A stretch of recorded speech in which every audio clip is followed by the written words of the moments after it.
All right, moving on with the review. This is part G, where you're given an arithmetic or a geometric sequence, and you have to identify which one it is, and you have to find a specific term.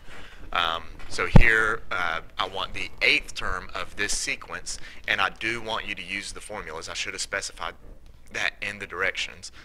Use the formula. Use the form hiccup EULA. The hiccup was kind of not intended to be there. So use the form hiccup EULA. All right. Find the eighth term of this. First thing we have to do is determine whether this is arithmetic or geometric. I think arithmetic is the easier one to identify. So from 1 to negative 1, I am subtracting 2. From negative 1 to negative 3, I am subtracting 2. From negative 3 to negative 5, I am subtracting 2. Therefore, we have an arithmetic sequence with a common difference of negative 2.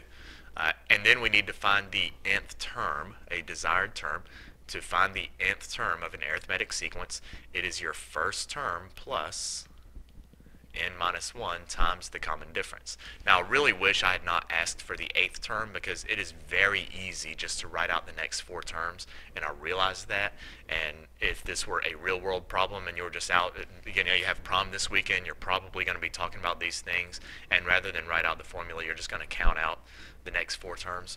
So on the test, to prevent you from just writing out the next few terms, I'm not going to ask for the eighth term. I'll probably ask for something like the 208th term, where it's a major, what's the word I'm looking for? I don't know, but you're not going to want to write out 208 terms. So you do need to know how to use the formula.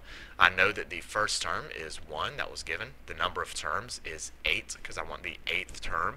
And the common difference we identified up here was negative 2. And then we'll throw all of that in. And my eighth term, a sub 8, is my first term plus n minus 1 times the common difference. And we'll do our arithmetic. 8 minus 1 is 7. Times negative 2. 7 times negative 2 is negative 14. 1 minus 14 is negative 13. So there is the eighth term of this geometric sequence, arithmetic sequence. Let's try this one. The ninth term of this one. This is 2 root 2, or root 2, 2 root 2, 3 root 2. And this is very distracting. It doesn't look like it's anything. So we need to find the common either difference or ratio.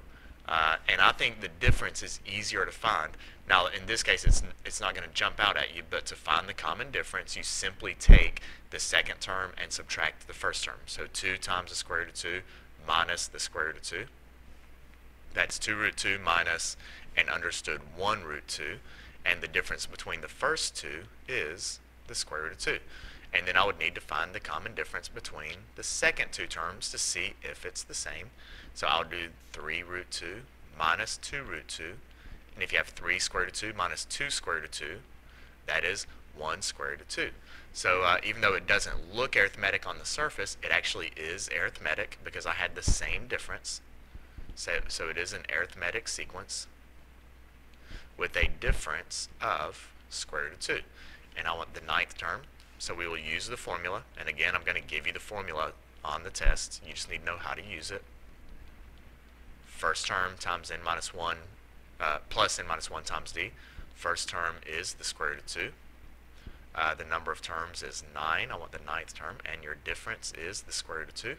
And so we'll take all of that, and my ninth term is going to be the square root of 2 plus n minus 1 times your common difference. So that'd be square root of 2 plus 9 minus 1 is 8 square root of 2. Square root of 2 plus 8 square root of 2 is 9 square root of 2, which makes sense because if you look at your terms, it's 1 root 2, 2 root 2, 3 root 2, 4 root 2. The ninth term is going to be 9 root 2. The 58th term is going to be 58 root 2. And so 9 root 2 makes sense. Even though it is a little bit trickier on these to use the formula, I do want you to know how to use the formula on these. Let's see. Really? Are you kidding? Just 2 problems? And neither one of them was geometric. What in the world? Whatever. All right. Well, there you go. That was a quick one.